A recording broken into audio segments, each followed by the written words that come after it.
हाँ जी बच्चों, कल तक ऑपरेटिंग साइकिल डिस्कस किया था कि एक ऑपरेटिंग साइकिल के मुताबिक आप अपनी वर्किंग कैपिटल को कैसे एस्टिमेट कर सकते हैं, जिसमें आपने देखा रॉ मटेरियल स्टोरेज पीरियड कितना है, work in progress conversion period कितना है, फिनिश्ड गुड्स स्टोरेज पीरियड कितना है, डेटर्स का कलेक्शन पीरियड कितना है। हमने इन सबको ऐड कर दिया और क्रेडिटर्स का पेमेंट पीरियड लेस कर दिया तो ऑपरेटिंग साइकिल पता चल गया। फिर 360 दिनों में हमने डिवाइड करके ये पता किया कि पूरे साल भर में हम कितने ऑपरेटिंग साइकिल कर सकते हैं, और वहीं से मालूम पड़ जाता है कि आपका जो कैश आपने बिजनेस में लगाया वो कितने दिनों बाद आपको वापस मिल जाएगा। तो उससे वर्किंग कैपिटल का एस्टिमेशन लग जाता है। अब हम इसका दूसरा पार्ट शुरू कर रहे हैं। हेडिंग है estimation of amount of different component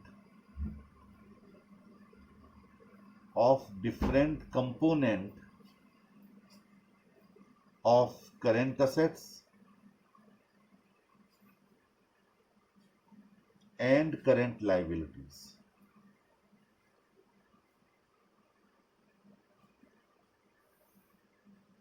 यानी आप अभी तक ऑपरेटिंग साइकिल से ये पता कर रहे थे कि हमारी वर्किंग कैपिटल की रिक्वायरमेंट कितनी है, लेकिन अब आप पता करेंगे कि जो करेंट असेट्स और करेंट लायबिलिटीज के अलग अलग कंपोनेंट्स हैं उसमें कितनी कितनी अमाउंट की आवश्यकता है। तो करेंट असेट्स के सारे अमाउंट को हम ऐड कर देंगे और करेंट लायबिलिटीज को लेस कर देंगे तो पता चल जाएगा कि वर्किंग कैपिटल की कितना एस्टिमेशन है। Because all constituents of current assets and current liabilities have a direct relation with the computation of working capital and the operating cycle.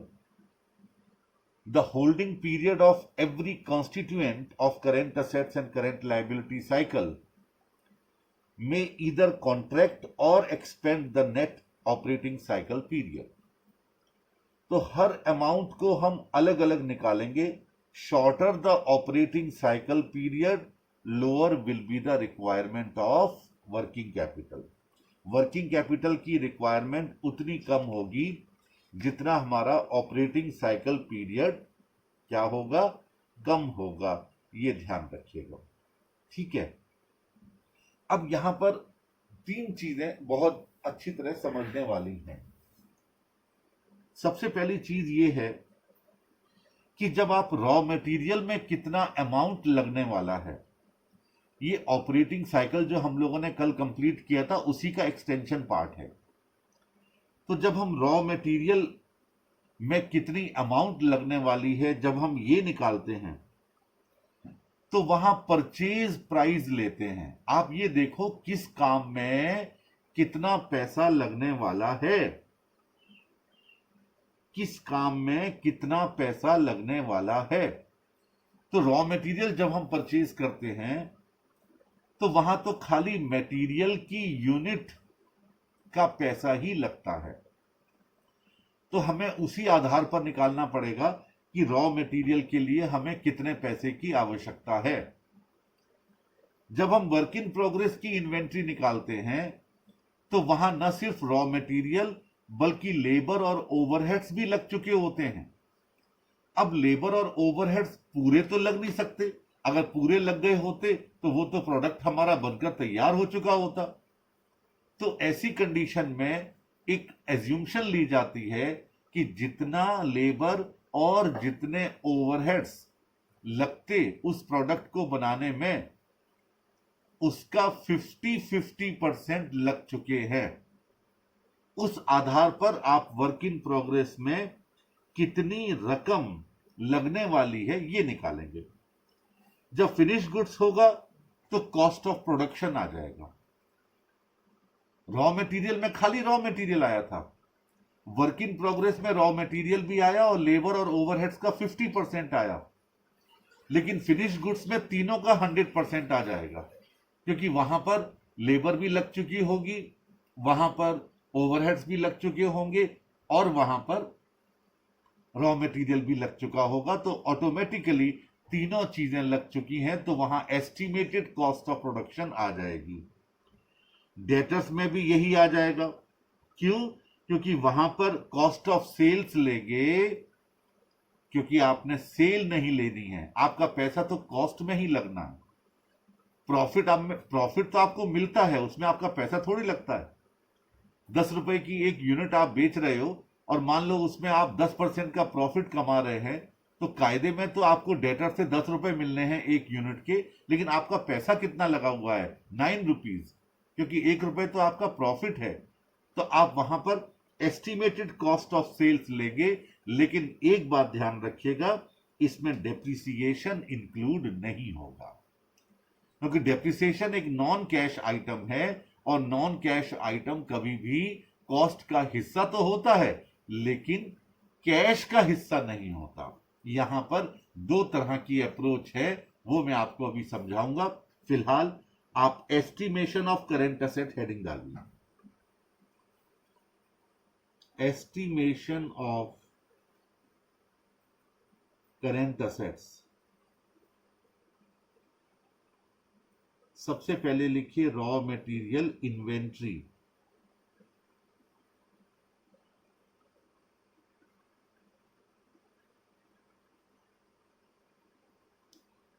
The funds to be invested in raw material may be estimated on the basis of production budget. Production budget, the estimated cost per unit and the average holding period of raw material inventory is used to calculate the amount invested in raw material inventory. अब देखिए कैसे निकालेंगे, इसका formula लिखिएगा। Estimated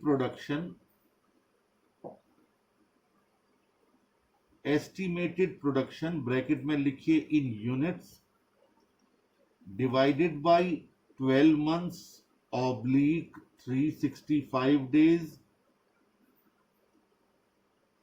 अब यहां 365 के आगे स्टार बना दीजिए, यहां 360 भी हो सकता है, उसकी आपको क्वेश्चन में कहा जाएगा, फिर नोट देना पड़ेगा।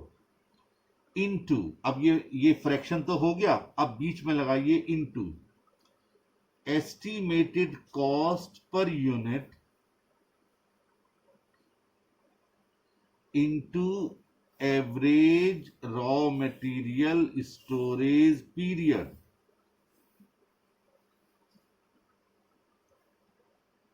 यानी जितना आपका एस्टिमेटेड प्रोडक्शन था यूनिट्स में, आपने उसमें या तो 12 महीने, अगर मंथ में आ रहा है हमारा पूरा स्टोरेज पीरियड, और अगर डेज में आ रहा है तो 365 डेज, यहां 360 डेज भी हो सकता है।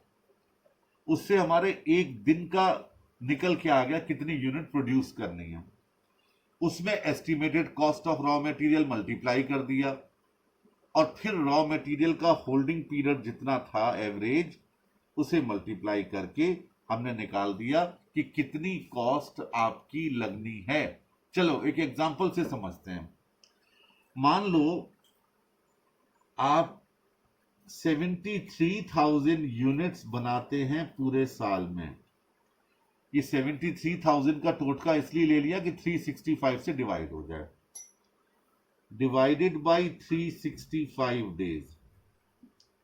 इसका मतलब कितना हो गया कि आप एक दिन में 200 यूनिट्स बनाते हैं, और मान लो 5 रुपए पर यूनिट रॉ मटेरियल का कॉस्ट आता है, तो मल्टीप्लाई बाय 5, यानी रोजाना 1000 रुपए का रॉ मटेरियल आपका लग जाता है।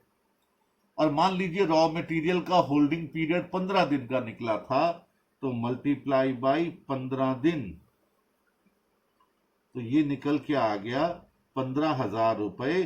तो हमें रॉ मटेरियल इन्वेंट्री के लिए चाहिए ही चाहिए। कैसे निकला? 200 यूनिट्स पर डे आप प्रोड्यूस करने वाले हैं, और एक यूनिट को बनाने में मान लो एक ही यूनिट रॉ मटेरियल की लगती है, तो वो आपने 5 रुपए से मल्टीप्लाई कर दिया। मान लो अगर 2 या 3 लगती होती तो उसे भी मल्टीप्लाई कर देते, और फिर 15 दिन का हमें होल्डिंग रखनी पड़ती है। ये कल आपने ऑपरेटिंग साइकिल में सीखा था, तो निकल के आ गया 15,000 रुपए।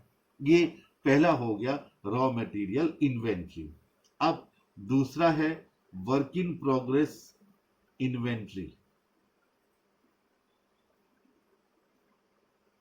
वर्क इन प्रोग्रेस इन्वेंट्री, अब देखिए इसका फॉर्मूला लिख रहा हूं, एस्टिमेटेड प्रोडक्शन, ये तो सब में लिखा जाएगा, ब्रैकेट में यूनिट्स डिवाइडेड बाय 12 मंथ्स या 365 days multiply by estimated work in progress cost per unit.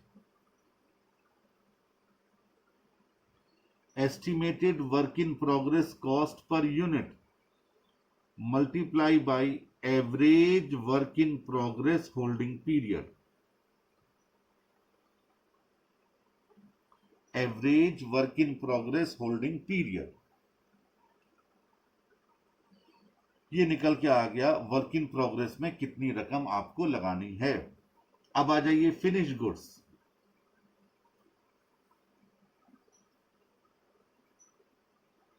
Finish goods में क्या है, फिर वही एस्टिमेटेड प्रोडक्शन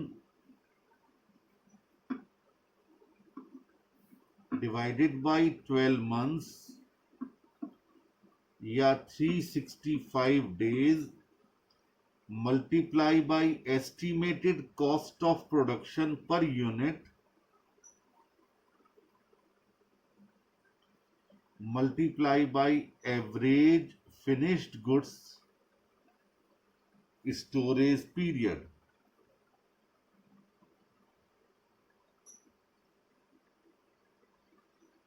यहां पर रॉ मटेरियल की कॉस्ट लगी थी, यहां वर्क इन प्रोग्रेस की एस्टिमेटेड कॉस्ट लगी थी, और यहां क्या आ गया, estimated cost of production per unit.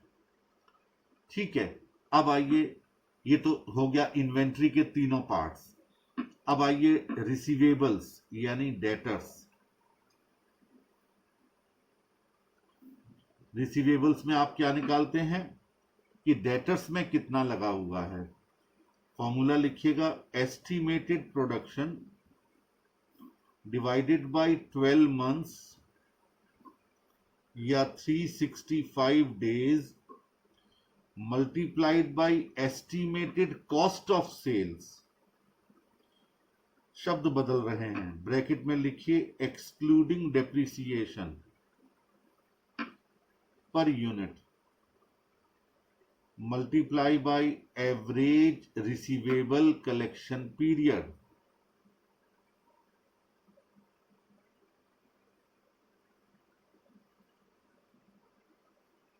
Average receivable collection period, यानी यहां आपने इन्वेंट्री में लगने वाली अमाउंट निकाल ली, रिसीवेबल्स में लगने वाली अमाउंट निकाल ली, और इसके बाद cash and cash equivalent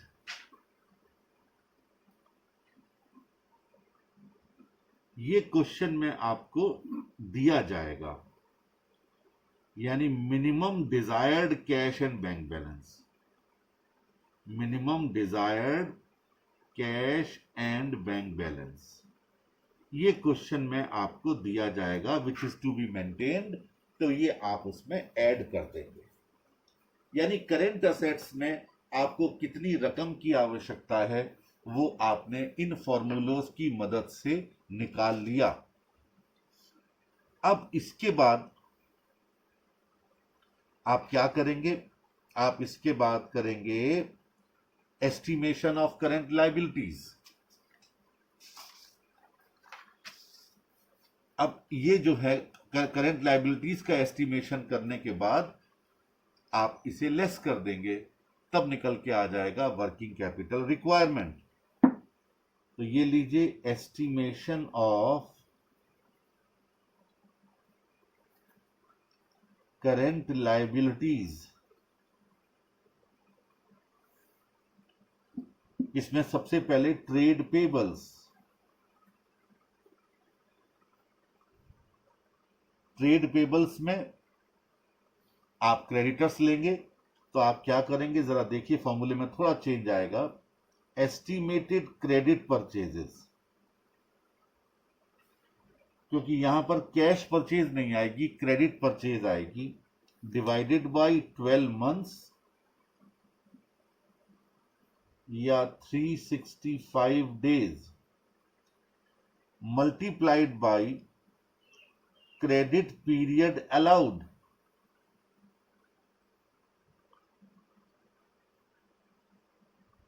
bye suppliers. Suppliers के द्वारा जितने महीने का आपको क्रेडिट पीरियड अलाउड किया गया है, आप उतने को यहां मल्टीप्लाई कर देंगे, तो निकल के आ जाएगा कि क्रेडिटर्स की मदद से आपको कितना पैसा हैंड टू हैंड नहीं देना पड़ रहा है। अब इसमें और क्या होगा, डायरेक्ट वेजेस। आप कहेंगे सर डायरेक्ट वेजेस तो खर्चा है, वो लायबिलिटी कब है, जब वो आउटस्टैंडिंग होगी, यानी जब आप अपने वर्कर से काम करवा लेंगे लेकिन उनको टाइम पर पैसा नहीं देंगे, तो स्वाभाविक सी बात है उनका पैसा हमारे व्यापार में लगा रहेगा, हमें उतने पैसे की, वर्किंग कैपिटल की कम आवश्यकता होगी, तो वो आउटस्टैंडिंग वेजेस भी हमारे लिए लायबिलिटी है, करेंट लायबिलिटी है। अब वो कैसे निकालेंगे, देखिए, estimated labour hours multiply by wage rate per hour divided by 12 months और 365 days multiply by average time lag in payment.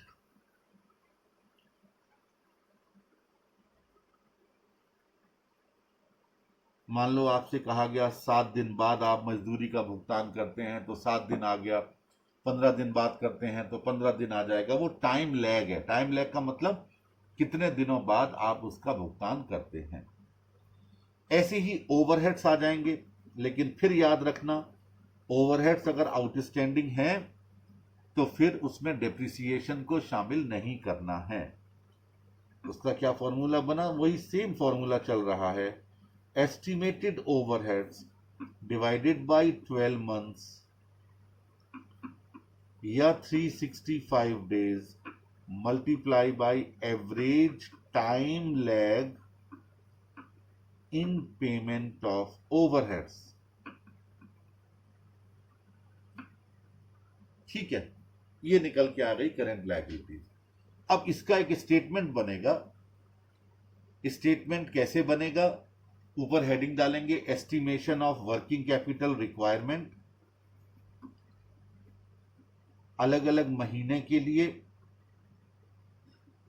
या जो भी आपको जितने महीनों के लिए बनाना होगा वो बनाएंगे, या फिर एक ही महीने के लिए बनाना होगा तो एक महीने या एक साल के लिए बनाएंगे। सबसे पहले लिखेंगे करेंट असेट्स। करेंट असेट्स में पहला इन्वेंट्री जो अभी आपने निकाला था, इन्वेंट्री में raw material, work in progress और फिनिश्ड गुड्स। इसके बाद रिसीवेबल्स, रिसीवेबल में ट्रेड डेटर्स और बिल्स, अगर अलग अलग हैं तो अलग अलग, इकट्ठे हैं तो इकट्ठे, और फिर cash, minimum cash balance required. इन सबको ऐड कर देंगे तो ये आ जाएगी ग्रॉस वर्किंग कैपिटल। इसमें से फिर करेंट लायबिलिटीज लेस कर देंगे, वही trade payables, bills payable, wages outstanding, less करने के बाद आप इसका टोटल कर देंगे लायबिलिटीज का, और फिर लिखेंगे net working capital, CA minus CL, current assets में से करेंट लायबिलिटीज को घटा करके। अब अगर क्वेश्चन ये भी कहता है कि इसमें सेफ्टी मार्जिन और जोड़ दो, कि 15% सेफ्टी मार्जिन और जोड़ो, तो उस सेफ्टी मार्जिन को भी हम ऐड कर देंगे, तो जो निकल के आएगा वो आपका नेट वर्किंग कैपिटल का एस्टिमेशन आ जाएगा कि आपको कितनी पैसों की आवश्यकता पड़ेगी। This is the concept of raw material requirement. ठीक है, estimation of raw material requirement. अब एक आध क्वेश्चन कर लेते हैं और उसके बाद फिर हम किसी नतीजे पर पहुंचेंगे। अच्छा, एक बात और समझ लीजिएगा, उसके बाद हम नतीजे पर पहुंचते हैं, और वो बात है कैश कॉस्ट की। कैश कॉस्ट हेडिंग डालिए, working capital requirement estimation based on cash cost.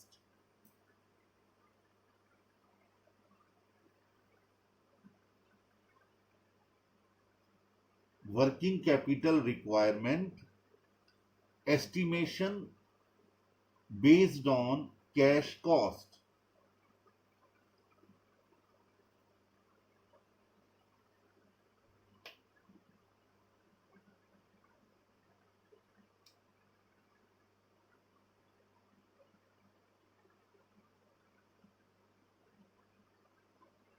based on cash cost।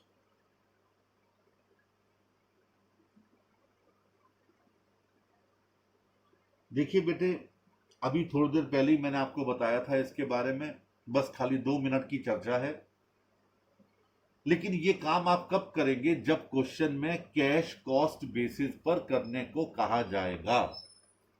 जिस किसी क्वेश्चन में कैश कॉस्ट बेसिस पर करने को नहीं कहा गया है, वहां आप ऐसा नहीं करेंगे। इसलिए वर्किंग कैपिटल की रिक्वायरमेंट निकालते वक्त क्वेश्चन बड़े ध्यान से पढ़ना है। वहां पर अगर कैश कॉस्ट लिखा है तो आपको वो काम करना है जो मैं अब आपको बताने जा रहा हूं। कुछ एक्सपर्ट्स का मानना है कि आपको करेंट असेट्स में कितनी अमाउंट आपकी एक्चुअल में ब्लॉक हो रही है वो एस्टिमेट करनी चाहिए। खाली एस्टिमेशन के आधार पर नहीं करना चाहिए। भले ही मैंने आपको एग्जांपल दिया था अभी, भले ही हम 10 रुपए का माल बेच रहे हैं किसी डेटर को पर यूनिट के हिसाब से, तो उसमें 10 रुपए थोड़ी लग रहे हैं हमारे। तो एक्सपर्ट्स कहते हैं कि वहां पर हमें कैश कॉस्ट निकालनी चाहिए। यानी कहने का मतलब क्या हुआ कि डेटर्स को हम भले ही 1 लाख रुपए की सेल कर रहे हैं मान लीजिए, लेकिन उसमें लागत मान लीजिए 75,000 रुपए आई है, तो आपका पैसा ब्लॉक 75,000 ही तो हुआ है, 1 लाख थोड़ी हुआ है। 25,000 रुपए तो आप प्रॉफिट कमा रहे हैं। जब कैश कॉस्ट बेसिस नहीं कहा जाता तो वहां आप पूरा 1 लाख ले लेंगे, लेकिन जब कैश कॉस्ट बेसिस कहा जाएगा तो आप डेटर्स का कितनी अमाउंट लगी रहेगी वहां सीओपी लेंगे, ना कि सेल्स। ध्यान रखिए, ये कब करना है? जब कैश कॉस्ट बेसिस होगा। दूसरा, फिनिश्ड गुड्स का जब आप अमाउंट निकालोगे कि कितनी फिनिश्ड गुड्स में अमाउंट ब्लॉक कर दी गई है, तो वहां पर भी आप कॉस्ट ऑफ प्रोडक्शन निकालते वक्त डेप्रिसिएशन को दूर रखेंगे। लेकिन फिर मैं आपसे कह रहा हूं, वहां पर लिखा होना चाहिए कैश कॉस्ट बेसिस। जब तक कैश कॉस्ट बेसिस नहीं कहा गया, आप ये दोनों काम नहीं करेंगे।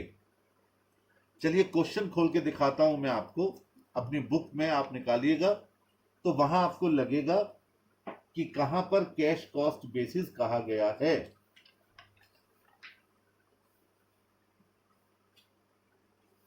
मैं आपकी स्टडी के हिसाब से चल रहा हूं, तो इसीलिए बीच में स्टार्टिंग के क्वेश्चन अभी आपको नहीं करने हैं, वो मैं करवाऊंगा। उसमें कुछ 1-2 पॉइंट ऐसे हैं जो मुझे बताने हैं। एक सेकेंड, नहीं शुरुआत से ही है, 2-3 पॉइंट और बता करके फिर मैं आपको आगे बढ़ा दूंगा अभी। और मैं क्वेश्चन ढूंढ रहा हूं जहां पर कैश कॉस्ट लिख के आ जाए।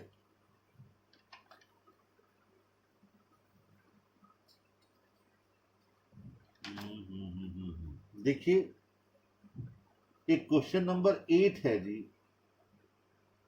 कौन सा है जरा पढ़ना स्टार्टिंग में। Question number 8।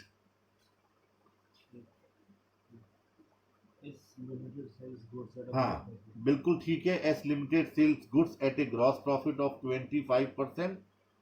इसमें लास्ट में देखिए लिखा है ascertain the requirement of working capital of the company on cash cost basis. तो स्पेशली कहा गया कैश कॉस्ट बेसिस, तभी आप इसे करेंगे। अगर कैश कॉस्ट बेसिस ना कहा जाता तो फिर आप यहां पर वही पूरा करते, पूरी सेल्स लेते और फिनिश गुड्स में आप डेप्रिसिएशन को भी जुड़ा रहने देते। तो ये याद रखिएगा कि जब जब आप वर्किंग कैपिटल का रिक्वायरमेंट करेंगे तो एक तो है टोटल अप्रोच। जरा लिखिए, मैं आपको बोल रहा हूं कुछ बातें, बहुत छोटी सी है, ज्यादा नहीं है। approaches to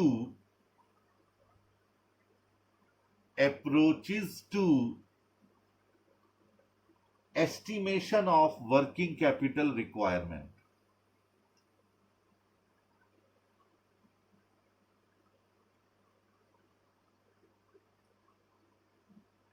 बल्कि आप मेरे नोट्स में आ जाइए, जरा नोट्स में देख लीजिएगा, शायद वहां ये लिखा हुआ हो तो मुझे लिखवाने की जरूरत नहीं पड़ेगी। एक टेबल जैसी बनी होगी, ऊपर हेडिंग यही होगा,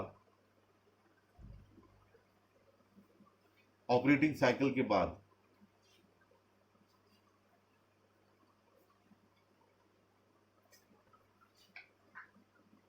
हेडिंग होगा approaches to estimation of working capital requirement.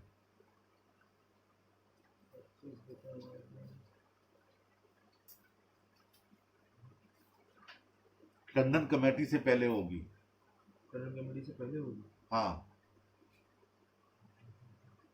छोटा सा है, मुश्किल से एक पैराग्राफ का है, एक छोटी सी टेबल है। यहां देखिए लिखा होगा there are two approaches to estimate. कौन से पेज पर है जरा बता देना। 7.4 7.4 पर निकाल लीजिएगा। तो दो अप्रोचेस हैं, एक है टोटल अप्रोच, उसमें लिखा है all expenses and profit margin are included, और दूसरा है कैश कॉस्ट अप्रोच, वहां लिखा है only cash expenses excluding depreciation are included. फिर दोनों अप्रोचेस के एग्जाम्पल दिए गए।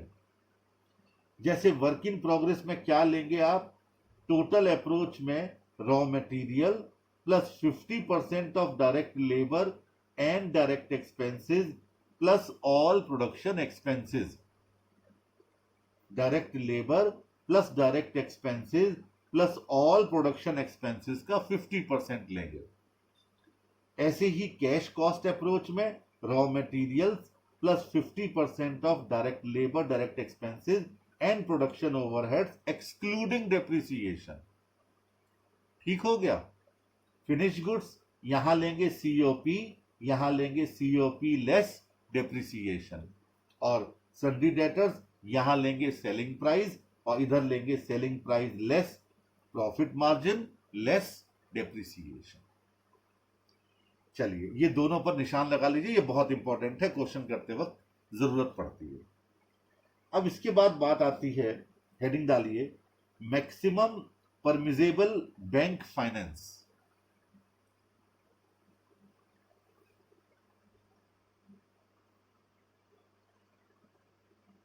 Maximum permissible bank finance, MPBF. MPBF short में कहते हैं, एमपीबीएफ।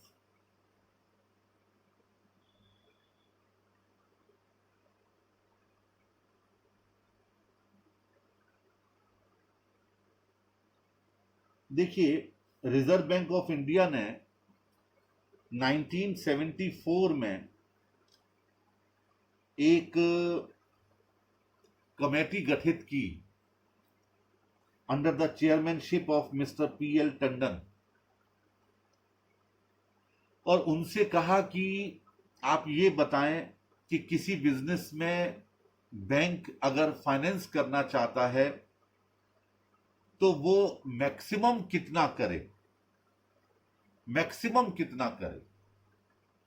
वर्किंग कैपिटल रिक्वायरमेंट के लिए यदि कोई बिजनेसमैन बैंक से फाइनेंस लेना चाहता है तो बैंक को कितना मैक्सिमम फाइनेंस करना होगा, उन्होंने इसके लिए एक कमेटी बनाई पीएल टंडन साहब की चेयरमैनशिप में, और कमेटी ने अपनी रिपोर्ट दी और उस रिपोर्ट के मुताबिक 3 अलग अलग लैंडिंग नॉर्म, उधार देने की शर्तें उन्होंने इसके लिए बताई, और वो तीनों शर्तें आपको कई बार क्वेश्चन में कैलकुलेट करने को भी कहा जाएगा। वो 3 शर्तें क्या थी, ये 1997 में ये एमपीबीएफ का जो कंसेप्ट था वो बाद में चल करके आरबीआई ने स्क्रैप कर दिया। अब आप अपने स्टडी में एक बार चेक जरूर कर लीजिएगा कि क्या एनपीबीएफ जो स्क्रैप कर दिया गया था क्या वो है कि नहीं है।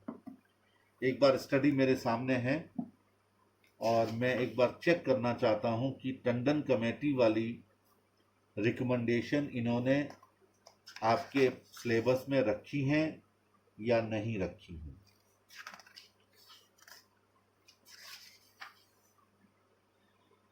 मेरा ख्याल तो नहीं रखी हैं। इन्होंने ट्रेजरी मैनेजमेंट इसके बाद शुरू कर दिया है। टंडन कमेटी की जो रिकमेंडेशंस थी वो शायद इन्होंने यहां से हटा दी हैं। एक सेकंड जरा मैं पूरा देख लेता हूं, कहीं हो तो मैं फिर तो तीनों को बता दूं, अदरवाइज इसको मैं हटा दूं, क्योंकि 1997 में इसको स्क्रैप कर दिया गया था साहब। कैश फ्लो बजटिंग, इसके बाद है जी आपका cash budget, concentration banking, lock box system, cash management models, recent development in cash management, inventory management हो गया, फाइनेंसिंग ऑफ वर्किंग कैपिटल हो सकता है कहीं पर, financing receivables,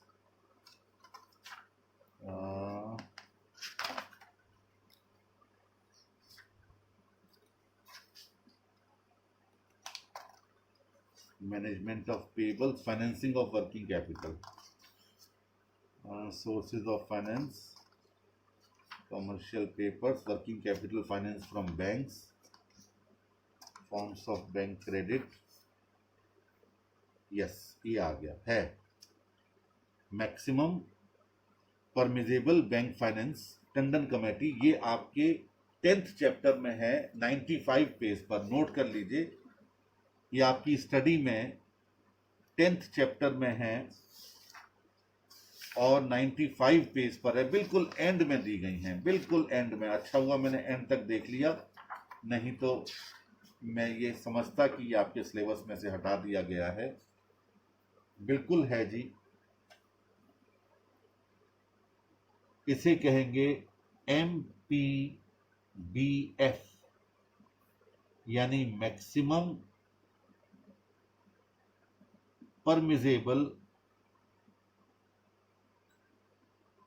bank finance.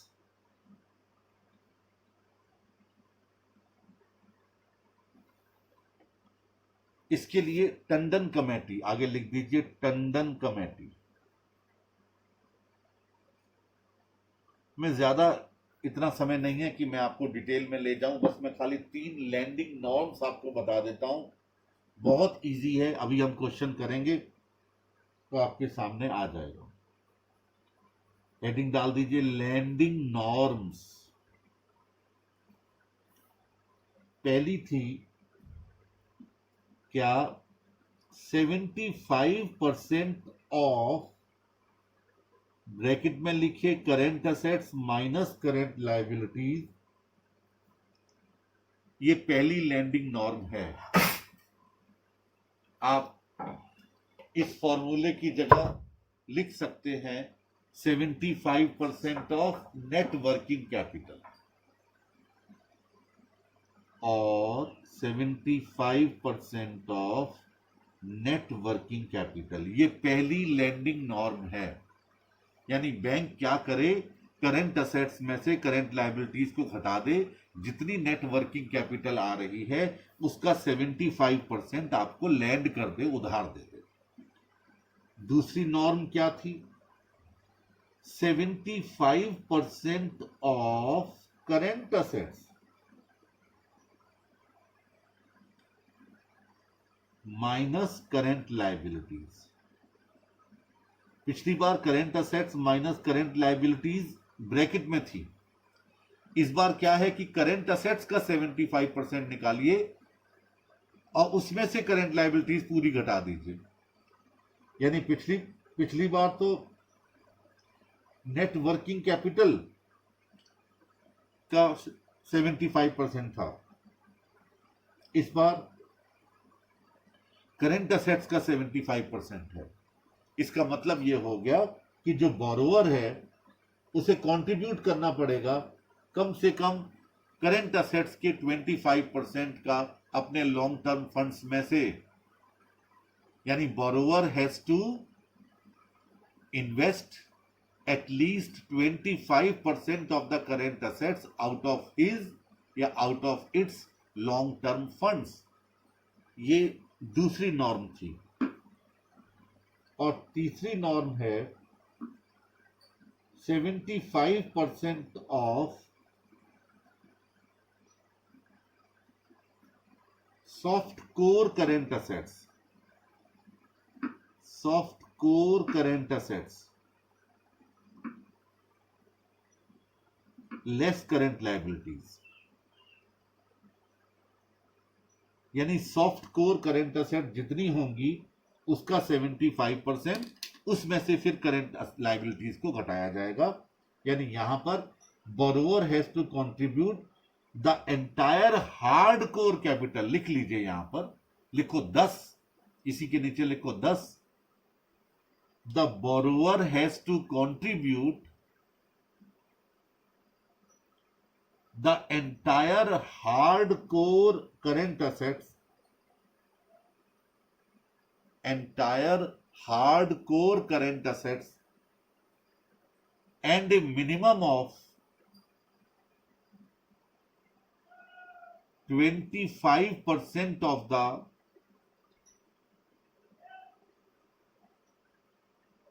balance of current assets, 25% of the balance of current assets from long term funds।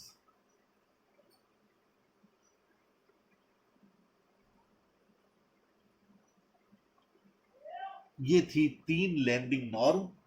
तो पहले आप क्या करेंगे, जो आज आपके साथ डिस्कस हुआ, एक स्टेटमेंट बनाएंगे, करंट असेट्स में कितनी रकम लगने वाली है, करंट लायबिलिटीज में कितनी रकम लगने वाली है, करंट असेट्स में से करंट लायबिलिटीज घटा देंगे, उसमें सेफ्टी मार्जिन जोड़ देंगे, निकल के आ जाएगा वर्किंग कैपिटल रिक्वायरमेंट या एस्टिमेशन ऑफ वर्किंग कैपिटल। और अगर लैंडिंग नॉर्म क्वेश्चन में कही गई है तो ये 3 कंडीशन लगा करके हम अपने आंसर को निकाल लेंगे। चलिए क्वेश्चन कर लेते हैं, जिससे कम से कम ये क्लियर हो जाए कि आज के लेक्चर में हमने जो किया वो दरअसल क्या था, और फिर आप उसके आगे 3-4 क्वेश्चन और कर लेंगे तो फिर काम हो जाएगा, ये पॉइंट क्लियर हो जाएगा। चलिए क्वेश्चन नंबर 1 निकाल लीजिए। अब हम तैयार हैं क्वेश्चन नंबर 1 करने के लिए।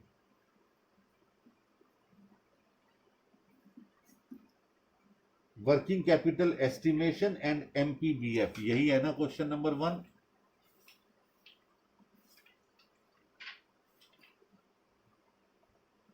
XYZ Company Limited। XYZ Company Limited is a pipe manufacturing company. Its production cycle indicates that materials are introduced in the beginning of the production cycle. Wages and overhead accrued evenly throughout the period of the cycle। यानी wages और overhead through out लगते रहते हैं जब तक उसका cycle चलता रहता है, लेकिन मटेरियल शुरू में ही लग जाता है। इस बात का ये मतलब हो गया कि जब आप वर्क इन प्रोग्रेस का निकालोगे तो मटेरियल तो 100% लोगे, लेकिन लेबर और ओवरहेड्स का 50% लेना होगा। अभी थोड़ी देर पहले ही आपको बताया गया था। wages are paid in the next month following the month of accrual। Wages जिस मंथ में एक्रूड होती है, कहता है उसके अगले महीने में उसका पेमेंट किया जाता है। Following the month of accrual यानी एक महीने का आउटस्टैंडिंग वेजेस रहती है। Work in process includes full units of raw material used in the beginning at the production process and 50% of wages आ गया, लिखा हुआ है। And overheads are suppose to be the conversion cost.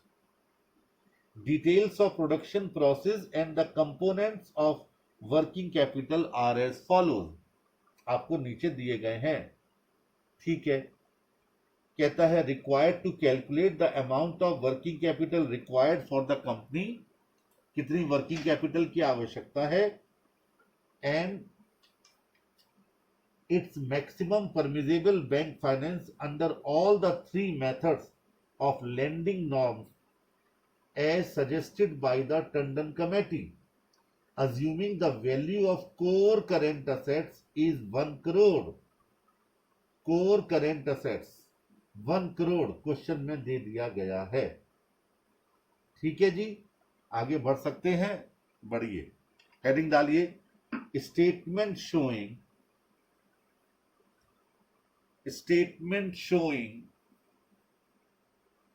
estimation of working capital requirement.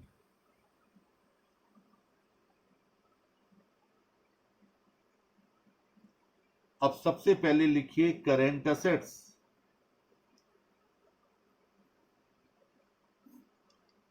उसमें सबसे पहले लिखिए inventory, आगे डैश लगाकर लिखिए रॉ मटेरियल। अब बड़े ध्यान से देखिए रॉ मटेरियल से जुड़ी हुई बातें। कहता है 12 लाख यूनिट का प्रोडक्शन होने वाला है, बड़े ध्यान से सुनना। Duration of the production cycle 1 month, 1 month का ये ड्यूरेशन है प्रोडक्शन साइकिल का। Raw material inventory 1 month consumption, 1 महीने के कंज्यूमशन के बराबर आप रॉ मटेरियल अपने पास रखते हैं। अच्छा, और रॉ मटेरियल नीचे दिया गया है, cost price of raw material 60 रुपए पर यूनिट, 60 रुपए पर यूनिट। कुल मिलाकर के 12 लाख यूनिट्स, ये 1 साल में आपका प्रोडक्शन होता है। ध्यान से सुन लीजिए मेरी बात को। प्रोडक्शन ऑफ पाइप है 12 लाख यूनिट्स पूरे साल भर में, और रॉ मटेरियल 1 महीने के बराबर रखा जाता है, और रॉ मटेरियल है कितने का, 60 रुपए पर यूनिट। अब देखिए 12 लाख इंटू 60, ये पूरे साल में रॉ मटेरियल खर्च होगा, इंटू 1/12, 1 महीने का रखना है। निकालिए कितना आया, 6 लाख रुपए। यानी रॉ मटेरियल की इन्वेंट्री के लिए हमें 6 लाख रुपए रखने होंगे। अब आइए वर्क इन प्रोग्रेस। कहता है प्रोडक्शन साइकिल 1 मंथ चलता है, ठीक है जी, 1 मंथ चलता है प्रोडक्शन साइकिल। और सबसे पहले रॉ मटेरियल, लेबर और ओवरहेड्स हमें अब तीनों का लेना है। तो देखिए इसमें वर्क इन प्रोग्रेस में 3 अलग अलग पार्ट बना लीजिएगा डैश लगा करके। सबसे पहले लिखिए रॉ मटेरियल, कैसे, 7 करोड़ 20 लाख अभी आपने निकाला था, 12 लाख को 60 से मल्टीप्लाई करके, इंटू 1/12 क्योंकि प्रोडक्शन साइकिल 1 महीना चल रहा है, इंटू 100%। इनर कॉलम में दिखा दीजिए कितना आया, शायद 6 लाख ही आया होगा। फिर labour 12 lakh units multiply by labour कितनी है जी,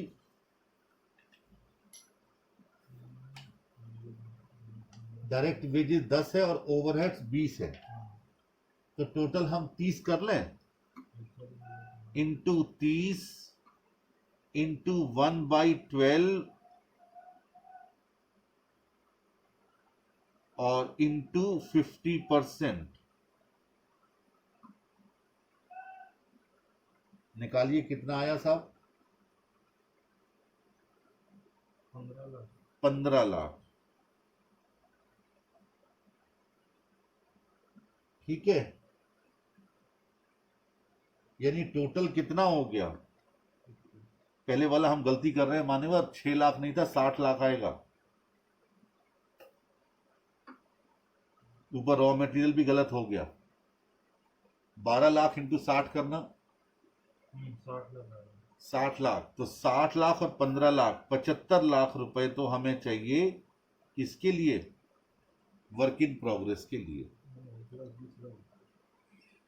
आपने देखा यहां पर कि हमने रॉ मटेरियल का तो पूरा 100% ले लिया, लेकिन लेबर और ओवरहेड्स का हमने 50% लिया। दरअसल 12 लाख यूनिट है, इंटू 60 करते हैं तो 7 करोड़ 20 लाख नहीं बल्कि 72 करोड़ आता है। ठीक है, चलो फिनिश गुड्स। अब फिनिश गुड्स में क्या पोजीशन है, क्वेश्चन में कहा गया था कि फिनिश गुड्स आप 2 महीने के लिए रखते हैं, 2 महीने के लिए, तो लीजिए 12 लाख यूनिट्स इंटू 60 रुपए का मटेरियल, 10 रुपए का वेजेस और 20 रुपए के ओवरहेड्स, 90 रुपए इंटू 2/12, 12 लाख इंटू 90 क्योंकि फिनिश गुड्स में पूरी यूनिट्स बन चुकी हैं, इंटू 2/12। कैलकुलेटर पर कैलकुलेट करके बताइए।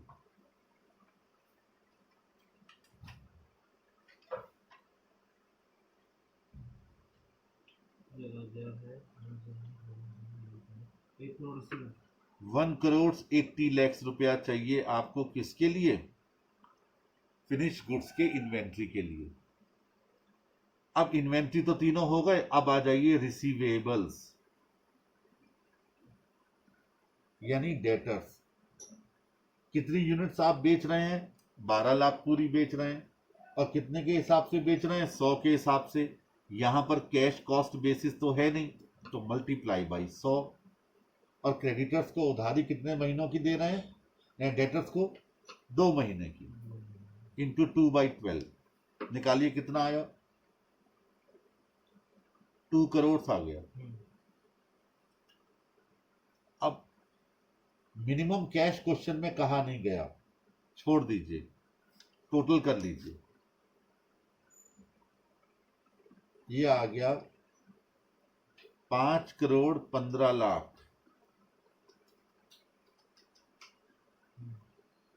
इसके सामने लिख दीजिए ए ब्रैकेट में टोटल करेंट असेट्स, यानी करेंट असेट्स के लिए आपको इतने पैसे की आवश्यकता है। अब दूसरा हेडिंग डालिए करेंट लायबिलिटीज। प्रेजेंटेशन बाद में चेक कर लीजिए अपना अपना। सबसे पहले क्रेडिटर्स यानी पेबल्स। हम उधार क्या खरीदते हैं, रॉ मटेरियल, और उधारी हमें मिल रही है credit allowed by creditors 1 month, तो 12 लाख इंटू 60 रुपए इंटू 1/12 कितना आ गया, वही 60 लाख। इसके बाद और क्या है जी, वेजेस, आउटस्टैंडिंग वेजेस। अब देखो नीचे कुछ नहीं दिया गया था, ऊपर ही दे दिया गया था आउटस्टैंडिंग वेजेस। तो यही गड़बड़ हो जाती है। अगर बाई चांस ऊपर आपने ना देखा होता तो फिर ये आप यहीं छोड़ देते क्वेश्चन। आउटस्टैंडिंग वेजेस कितनी है जी? 12 लाख इंटू 10 रुपए है शायद वेजेस, और 1 महीना,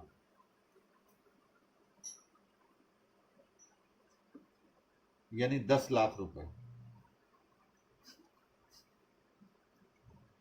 यहां लिखिए B total current liabilities TCL। अब नीचे लिखिए net working capital A minus B. 5 crore 15 lakh में से 70 लाख घटा दीजिए। 4 करोड़ 45 लाख। ठीक है जी। अब नीचे लिखिए डिटर्मिनेशन ऑफ MPBF।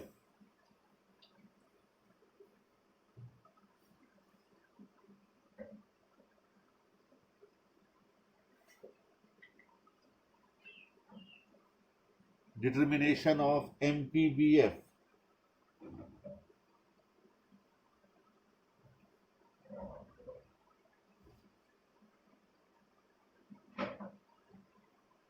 ठीक। अब लिखिए नंबर 1, नॉर्म 1।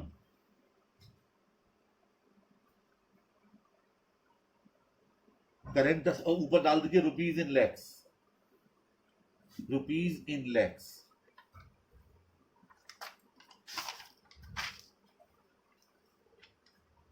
अब लिखिए इसमें करेंट असेट्स 515 अभी आपने निकाली थी, लेस करेंट लायबिलिटीज 70, 445। ठीक है। अब MPBF 75% ऑफ 445 निकालिए, कितना आया? 333.75। ये पहली नॉर्म हो गई। अब दूसरी नॉर्म, नॉर्म 2। करेंट असेट्स कितनी है? 515। अब लिखो 75% ऑफ 515 MPBF। हाँ जी, कितना आया? फाइनल आंसर बता रहा हूँ। फाइनल आंसर नहीं, खाली वो बताओ 75% ऑफ 515। लिखना भी एग्जाम में आना चाहिए ना। 386.2। 386.25। इसमें से लेस कर दीजिए करेंट लायबिलिटीज 70, 316.25। अब इसके बाद नॉर्म 3, करेंट असेट 515। क्वेश्चन में तो कहा था कि हार्ड कोर करेंट असेट कितनी है? 1 करोड़। लेस कर दीजिए हार्ड कोर करेंट असेट्स 100। 515 में से 100, क्योंकि 1 करोड़ लिखा था। कितना आया? 415। ठीक। अब निकालो 75% ऑफ 415।